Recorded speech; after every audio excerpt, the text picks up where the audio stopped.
فالقصيدة هذه بتحكي عن أمثالنا الحجازية. حلو. أمثال حجازية كنا نقولها زمان واندثرت، وفي بعضها لسه بنستخدمها. يا سلام عليك. فقلت في قصيدتي: أمور مفسرة تفسير، أمور مفسرة تفسير، نواة وحدة وتسند زير. يا سلام. وكل صلاة يا سيدي نبدأ فيها بالتكبير.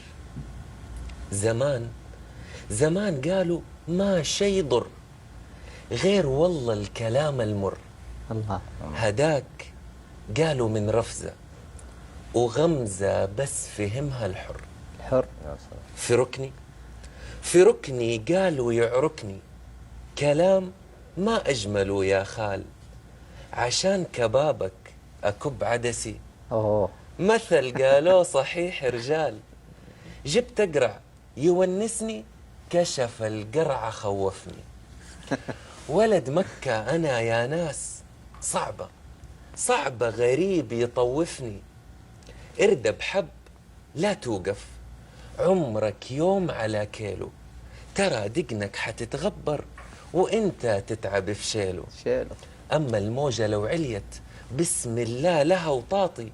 كلام أغلى من الجوهر لكن ربنا العاطي. بخيل لملم بناله بيت جاء مفلس سكله فيه.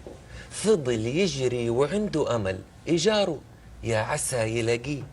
تمعن دي حكم تنقال وكل مثل وله معانيه. اللي شال له قربة مخرومة تخر عليه. يا سلام عليك، يا سلام عليك. اللي شال له قربة مخرومة تخر عليه. كمان قالوا المرض كباس بس العافية يا نسناس. ويا مربي في ولد الناس يا داق الموية في المهراس. وقالوا شيء ما يهمك وصي عليه زوج أمك. دي أمثال شعبية أمي تقولها وأمك.